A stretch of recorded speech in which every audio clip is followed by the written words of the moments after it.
asperges me.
Ostende Domine misericordiam tuam.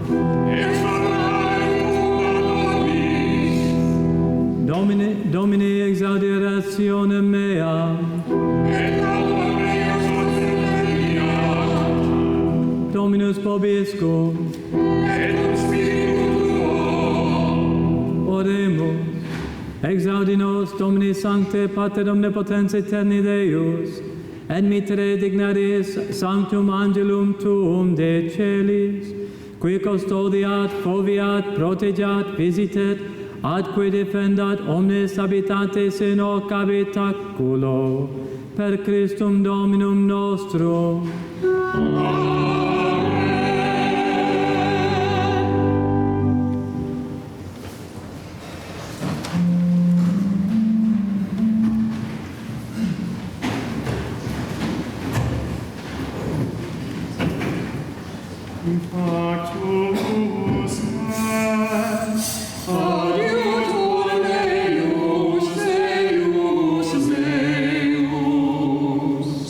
Nel ligam te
et Filii Spiritus Sancti. Amen.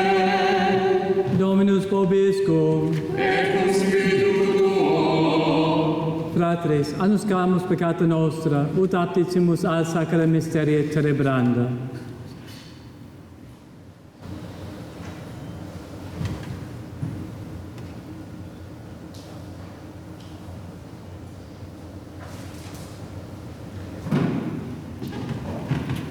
Confitio Deo omnipotenti, et vobis fratris, qui peccavi minimis, cogitatione, verbo, opere et omissione, mea culpa, mea maxima culpa, ideo pecor beatam Mariam semper Virginem, omnes angelos et sanctos, et vos fratres orare pro me, ad Dominum Deum nostrum. Miseriatur nostri omnipotens Deus, et missis peccatis nostris, perducat nos a vitam aeterna.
Gloria in excelsis Deo. Gloria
Oremos. Ecclesiae Tuae, Domine, omnipotens sempiterni Deus, quem docenti Spiritus Sancto, paterno nomine invocare prosumimus, perfecce in cordibus nostri spiritum adoptionis filiorum, ut promissam heritatem ingredi meriamur, per Dominum nostrum Iesum Christum Filium Tuum, qui tecum vivit et regnat in unitate Spiritus Sancti, Deus per omnia saecula saeculorum.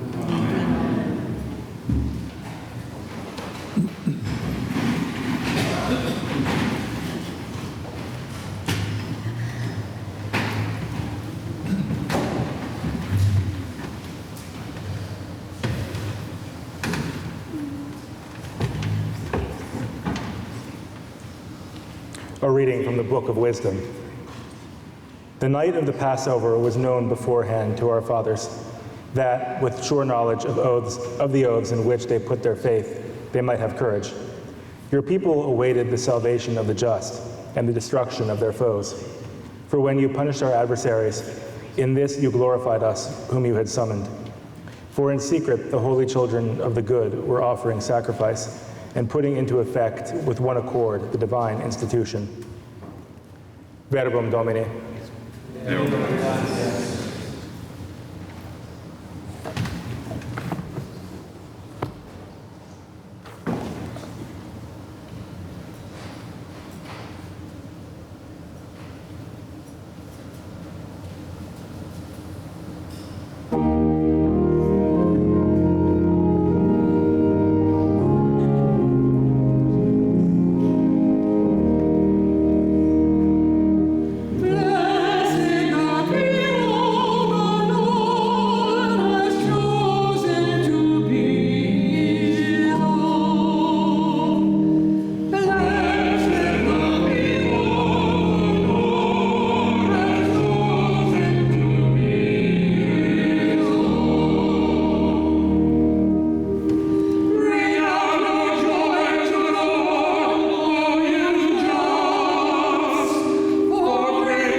Lectura de la carta a los Hebreos.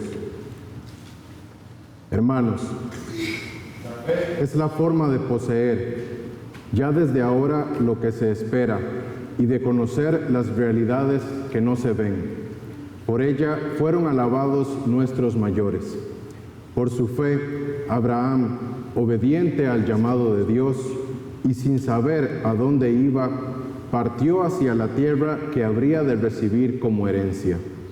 Por la fe vivió como extranjero en la tierra prometida, en tiendas de campaña, como Isaac y Jacob, coherederos de la misma promesa después de él, porque ellos esperaban la ciudad de sólidos cimientos, cuyo arquitecto y constructor es Dios.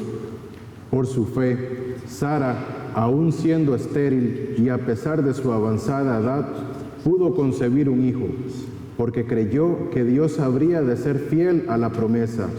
Y así, de un solo hombre, ya anciano, nació una descendencia numerosa como las estrellas del cielo, e incontable como las arenas del mar. Todos ellos murieron firmes en la fe. No alcanzaron los bienes prometidos, pero los vieron, y los saludaron con gozo desde lejos.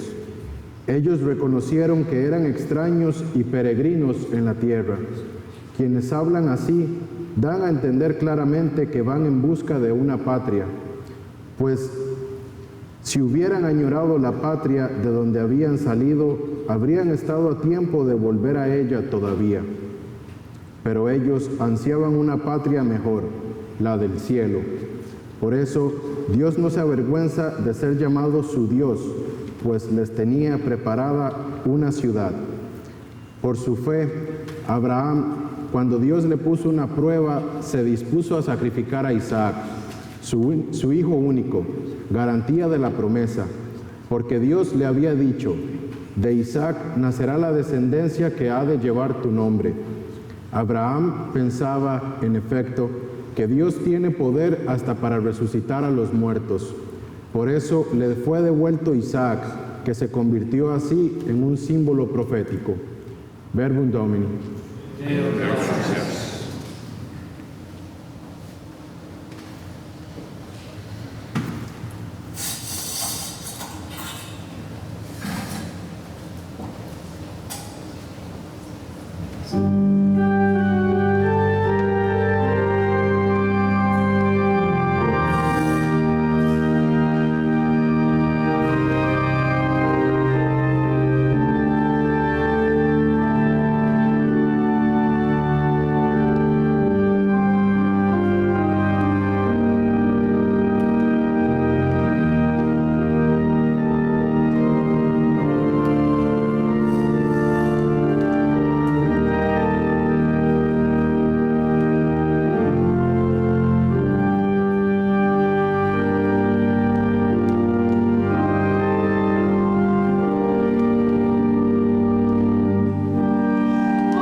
Dominus vobiscum. Lectio Sancti Evangelii secundum Lucam. Gloria a te.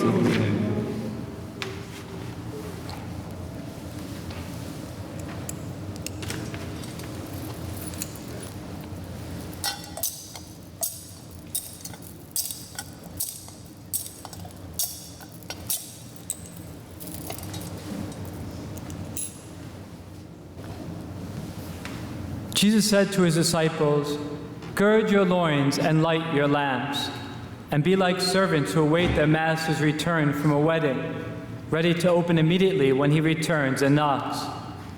Blessed are those servants whom the master finds vigilant on his arrival.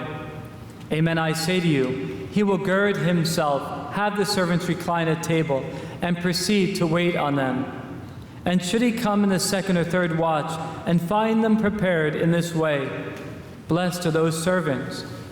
Be sure of this, if the master of the house had known the hour when the thief was coming, he would not have let his house be broken into. You also must be prepared, for at an hour that you do not expect, the Son of Man will come." The Gospel of the Lord.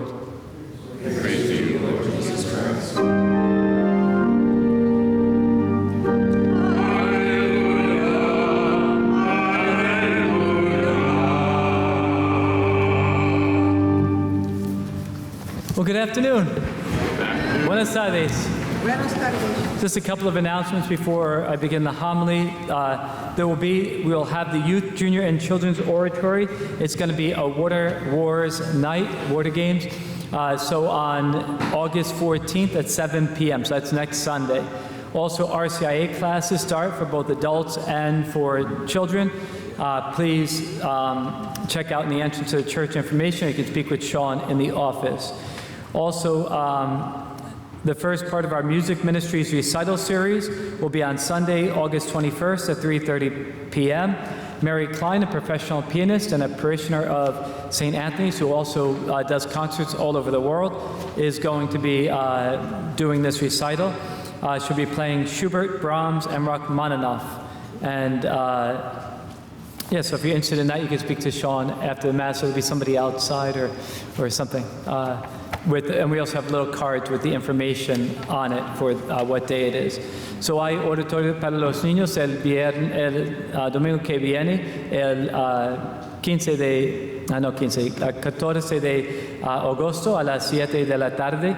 También vamos a comenzar rica por los niños y para los niños y adultos.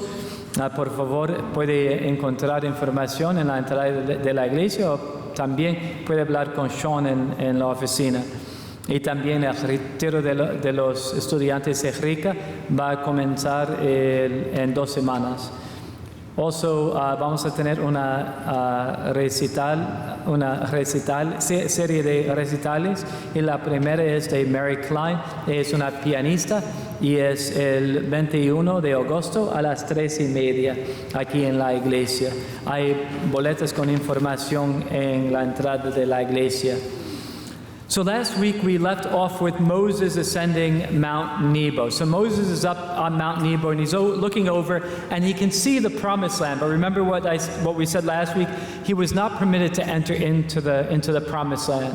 He was going to have to die outside the promised land, just like all of those who had originally lived in Egypt. And now their children will go in, conquer, and possess the promised land that God has given to them. And so the next in command, Joshua, takes Moses' place. And he's going to be the one that leads the people across the Jordan River into the promised land. So they head out towards the shores of the Jordan River. They get to the shores and they got to get to the other side. And so God provides another miracle for them, like the parting of the Red Sea. He has the priests carry the Ark of the Covenant on their shoulders into the midst of the Jordan River. And when the priest's feet touch the Jordan River, the river starts to part, just like it did in Exodus with the parting of the Red Sea. And so they're going to go, they make their way to the other side, and they're going to take the city of Jericho, but it's not going to happen. The walls of Jericho aren't going to fall because of gunfire and cannons. And these walls were huge fortifications that when looking at them, they probably seemed to the people as if they were impenetrable. But God has the people make a religious procession. He doesn't have them form up in kind of a military formation. He has them do a liturgical procession, just like we did coming into the Mass. Except there's about 2 million of them. It's a bigger procession than we had, 1, 2, 3, 4, 5, maybe 8 people or whatever. By that time, there's 2 million Jewish people that are entering into the Promised Land. And so he has them do this liturgical procession around Jericho. Anybody remember how many times? 7 times for 7 days, right? And then the priests blow the trumpets, the horns, and then they give a big shout. And on the 7th day, what happens? The walls come tumbling down, the people enter, and they vanquish the inhabitants of Jericho. They completely conquer it. And this will happen throughout the Holy Land as the Jewish people go from place to place to place. All the places that God had destined for them, they're going to have to take by conquering those lands. And they're told they're to take the entire land, that everything from the pagans that held the land must be wiped out as if they had never lived there on that land. So how does this square, that direction, how does that square with God's mercy and his love? Because a lot of people have trouble when they read the book of Joshua because there's a good deal of violence in it. Well, there's a few things to remember when you read it. First is, The evil of the people who inhabited those lands had reached an unimaginable level. By this point, the Canaanites were worshiping some of the worst pagan gods of these territories that have ever been known, like Baal and Moloch, two of the worst ones of these pagan gods that you hear about throughout the Old Testament. And in worship of these gods, the pagan inhabitants of the Canaanite territory would even take their own children, kill them, and offer them up to these pagan deities, which are really demons. Now, if this was going on next door, wouldn't we stop it? Of course we would do that, and we have done it in history. We've gone to war to fight against evil. Just think of World War II. And so they were killing their own children in these rituals. And then they engaged in these fertility rituals that are I can't even, in this pulpit, I'm not too shy about explaining much, but I couldn't even say some of the things that they did during these fertility rituals here at this pulpit. It was unimaginable what they did. They also oppressed others. They degraded others. They used and abused others. And finally, God says, enough. And he visits them with his justice. But this isn't the only reason for all of that civilization to be wiped out. It's also because God doesn't want his people to be corrupted by their influence, by the influence of these pagans. Because you remember, one of the problems that Israel has, and in fact one of the problems that we have, is that we want to be like our neighbors, right? And we can get very influenced by what everybody else around us is doing.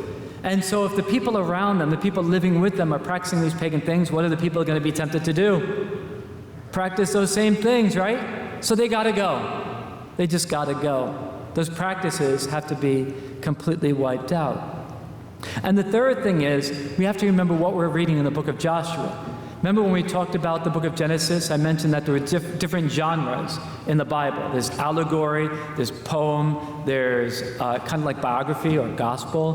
But this particular book of Joshua is written in the style of a military novel of that epic, a military description of that epic, of that time in history. And there were others from other conquests and other peoples. There were other military novels like this. And in those novels, just like sometimes men and women are inclined to do, there's some exaggerations about the things they accomplished. So for instance, if I go fishing, I don't fish, but if I were to go fishing and I came back and said, wow, I caught this fish, it was that big, it probably was about that big, if I caught anything at all. It's the same thing with some of these military conquests. They would say, if you read some of these other conquest stories, they would say, like, we wiped all the inhabitants out from the face of the earth, and then you look back in history and you see that there were still those people who were still there, right? So some of the people of these conquered territories of Israel survived. Some of them left, they got out of Dodge when all this was going on, so they fled, and some took the side of Israel and joined the Jewish people, joined up with Israel. But Israel does have to go and conquer land after land, and they do so, and eventually Joshua also dies. Now God is leading them himself, but the people go through a continual cycle of fidelity to falling into infidelity, to being oppressed, and to God saving them again, to a time of peace, and then the cycle begins over and over and over again. And so God sends what's called judges. That's a book of Judges in the Bible. He sends judges to free the people when they find themselves oppressed because of their infidelity. They usually get oppressed by foreign entities. And so he sends these judges, and the judges aren't like, in a black robe or like they have in England, a funny wig. These aren't judges in a court. These are military leaders. And throughout Israel's history, they had 12 of them. 11 were men, and 1 was a woman. One of the military leaders of Israel was a woman. Anybody remember her name? Deborah. And she's fascinating. She was probably one of the best of the military leaders because she was also a prophetess, and what else was she? And also she had some juridical authority at that time. So if you go to the book of Judges, read about Deborah. She's really amazing. So Moses, Joshua, and then the judges, and then the people cry out for a king. And we get the real king of Israel. It's not the first one who's king. The first one's named Saul. the real king of Israel, is David. All of these figures, though, prefigure, they foretell what's going to happen in Jesus. And you get that feeling from these stories that it's all bringing us somewhere, that we're going somewhere with this, that God is doing something and He's planning something incredible. And all of these leaders, Moses, Joshua, the judges, all of Abraham, all of them are pointing to Jesus. Jesus who will come and He'll be the patriarch, the prophet, the king, the leader, the judge, all of that, and God Himself. Only He's the perfectly faithful one, the perfectly good one, the one that doesn't sometimes mess it up like we all do and like the leaders of the people did. He's the one of perfect love and perfect obedience to the Father. What all the other leaders, from Abraham all the way down the line to David, what they could not accomplish and bring about, Jesus fulfills. And in Jesus we have all this and so much more. In Him, He has the power to break our own cycle. Just like Israel went through the cycle of fidelity and then infidelity and all that, we go through the same thing in our own spiritual life. Sometimes we're faithful to God and sometimes we mess it all up. And we find ourselves in a bad situation. We cry out to God for help. He helps us. Everything is good for a while. And then what happens? We fall again. We kind of do the same thing. So Israel is really an icon of us, right? Of each of us as believers. But Jesus has the power to conquer all of that within our own hearts. To conquer the sin, the injustice, the lack of love, to conquer all of that, the lack of peace within our lives. Jesus can break the cycle of sin and death in our life and bring us into our true promised land if we give ourselves to Him, if we let Him do so. If we let Him do so, He'll vanquish within us all that is not of Him and bring us to experience a promised land right now in our own hearts and in our own life, and ultimately the promised land of eternal paradise forever with Him in heaven. And just a few words in Spanish, un poco palabras en español. El siguiente al mando de Moisés era Josué, y él ocupaba el papel de Moisés después de la muerte de Moisés, y él guiaba a la gente en conquistar Jericó y todas las civilizaciones paganas en la Tierra Santa. Los israelitas tenían que destruir toda la memoria de esas personas y esas civilizaciones. La razón es simple. Las cosas que hacían los paganos eran tan graves. Por ejemplo, ellos mataban a sus hijos, sus propios hijos, en sacrificio a los dioses paganos. Y cometía pecados graves contra naturaleza y contra razón sin vergüenza. Entonces el Señor los visitó con justicia, y también el Señor no quiere que su pueblo siguiera el ejemplo de la gente pagana. También unas personas de los cananitos sobrevivieron, y otros se unieron a los israelitas, y otros escaparon de la tierra. Y luego ellos conquistaron casi toda la tierra prometida, y Josué falleció. Y después Israel devolvió en un ciclo de infidelidad y fidelidad. Y durante esos tiempos de infidelidad, el Señor sacó su protección, y ellos estaban conquistados, opresados por otros países y sufrían opresión. Y después ellos gritaban al Señor, y al Señor enviaba jueces para ayudarlos. Esos jueces no eran jueces como tenemos hoy, realmente eran líderes militares. En todos podemos ver que lo que necesitamos es un rey o un juez y un hombre ordinario como nosotros. Si el mundo sería salvado definitivamente, necesitamos que el Señor venga a nosotros como un hombre y sea nuestro Redentor, nuestro Rey, juez y nuestro Rey y nuestro Adán nuevo. Él solo tenía el poder de romper nuestros propios ciclos de fidelidad y pecado. Y Él va a hacerlo si nosotros lo permitimos.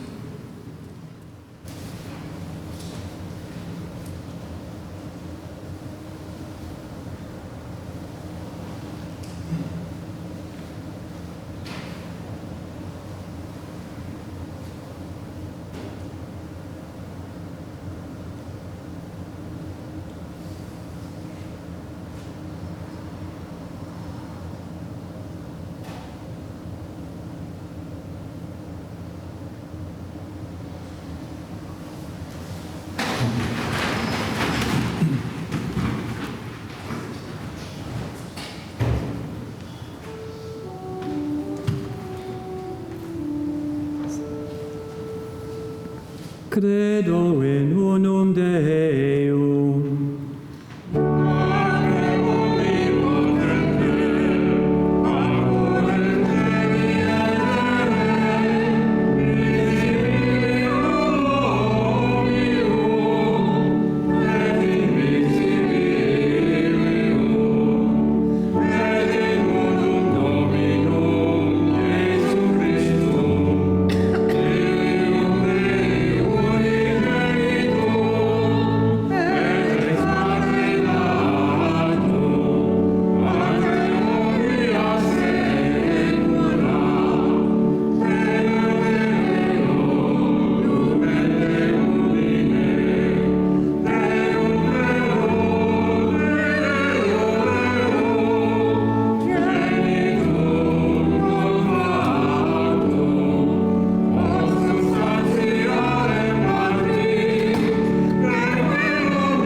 hermanos, I'm sorry, it's in Spanish.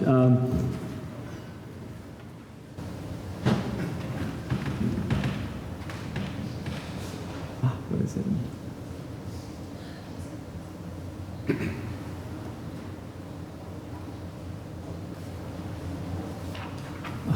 Orate fratres, umimat estum sacrificium acceptabile, fiat apud Deum, Patrem omnipotentem.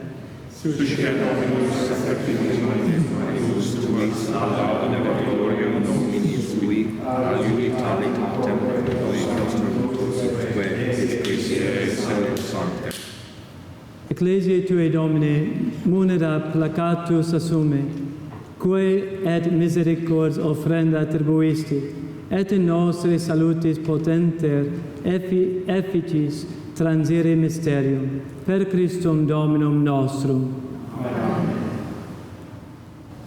Dominus vobiscum, Et cum spiritu suo. susum corda, gratias segamus Domino Deo nostro, Dignum est. benedignum et justum est, sacramet salutare, nos tibi semper et ubique gratias agere, Domini Sancte Pater omnipotens aeterni Deus, per Christum Dominum nostrum, cuius hoc merificum fuit opus per fiscali mysterium, ute peccato et mortis iugo in hoc gloriam vocaremus, quam genus electum, regale sacerdotium, gen sancta et acquisitiones populis diceremus, et tuas annunciaremus ubique virtutis, qui nos de tenebris altum admirabile lumen vocasti, et ideo cum angelis et archangelis, cum tronis et dominationibus, cumque omni militia celestis exercitus, hymnum gloriae Tuae canimus,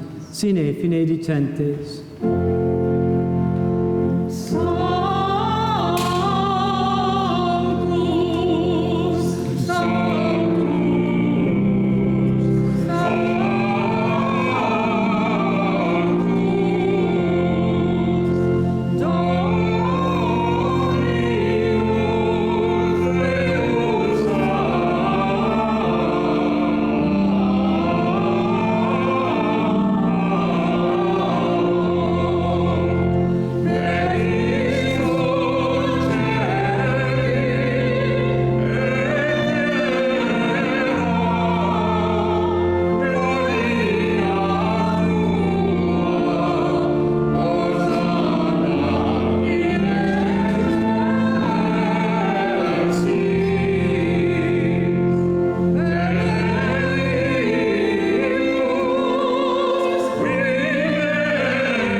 Veri sanctum es Domine, fons omni sanctitatis, ec ergo dona quesumus spiritus sui rore sanctifica, o nobis corpus sanguis fiant, Domini nostri, Iesu Christi. Qui cum passione voluntarie tradetur, accepi panem, et gratias angens fregit, dedique discipulis suis dicens. Accipite et manducate ex hoc omnes, hoc est enim corpus meum, cor pro vobis tradetur.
Simili modo, post continatum est, accipiens et calicem, iterum tibi gratias angens sterit discipulis suis dicens.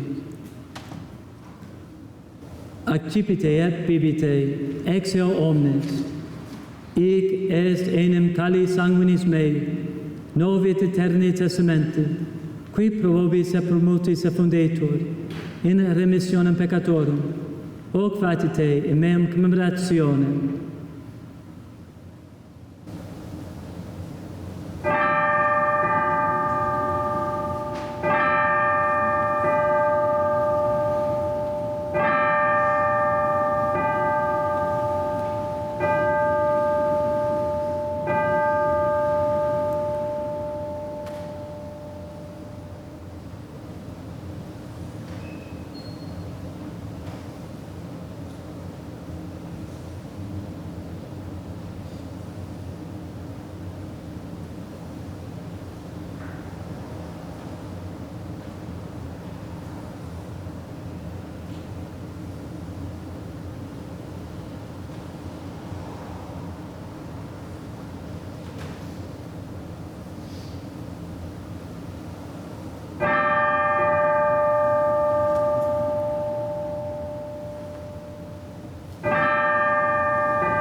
Mysterium Fidei.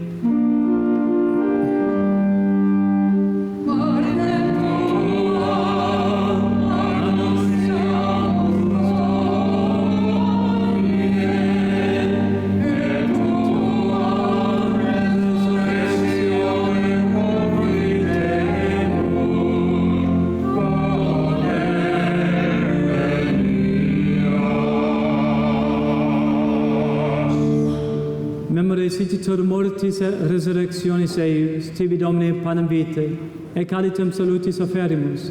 Gratias agentes qui nos dignus abuisti, essare corte ministrare, et supplices te precamur, et corporis et sanguinis Christi participes, a Spiritus Sancto congregemur in unum. Recordare, Domine, ecclesiae tue toto orbe diffuse, utem in caritate perficias, una cum Papa nostro Francisco et Episcopo nostro Davido et universo claro. Memento etiam fratum nostrorum, quins per resurrectionis dormierunt, omniumque in tua miseratione defunctorum, et eos in lumen vultus tui admitte, omnium nostrum quesumus miserere, ut cum beata Detrice Virgine Maria, beato Iosef eos Sponso, beatis apostolis in omnibus sanctis, qui tibi a seculo plaquerunt, aeterne vitae meriamur esse consortes, et te laudemus et glorificemus per Filium Tuum, Iesum Christum.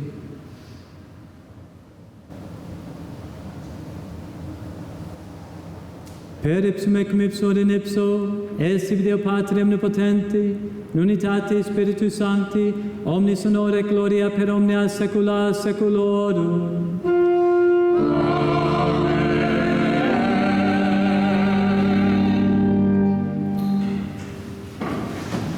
Recepti salutaribus moniti, et benedictioni formati, audemus dicere, Pater noster, qui es in celis, sanctificetur nomen tuum, adveniat regnum tuum, fiat voluntas tua, sicut in cielo et in terra. Pater nostrum quotidianum da nobis hodie, et dimitte nobis debita nostra, sicut et nos dimittimus debitoribus nostris, et ne nos inducas in tentationem, sed libera nos a malo. Libera nos quesumus, Domine, ab omnibus malis, da propitius patum in diebus nostris, ut opit misericordiae Tue adiuti, et a peccato simus semper liberi, et ab omni perturbatione securi, expectantis beatum spem, et aventum Salvatoris nostri, Iesu Christi.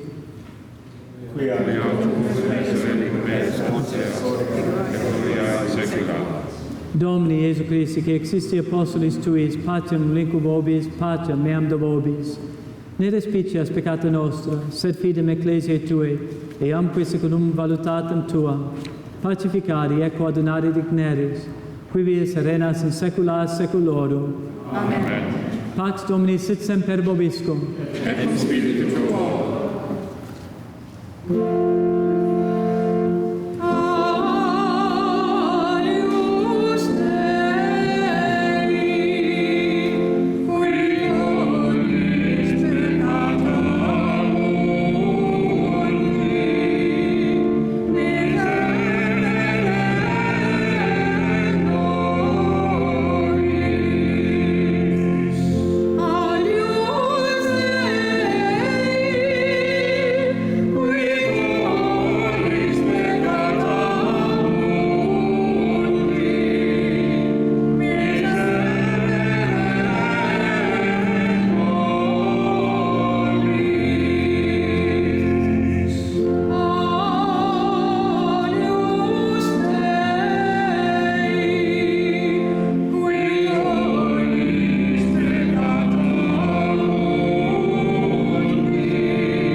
Ecce Agnus Dei, ecce qui tollit peccata mundi, beati qui ad cenam advocati sunt.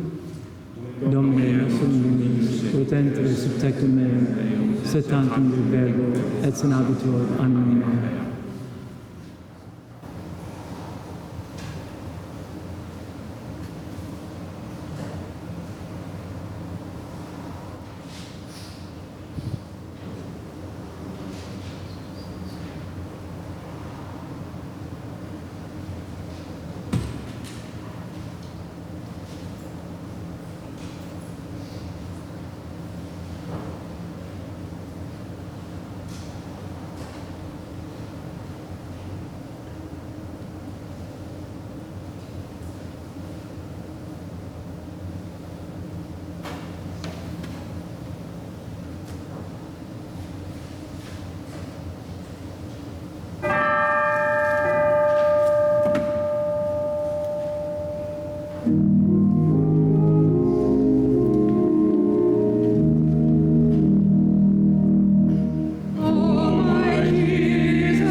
Oremos.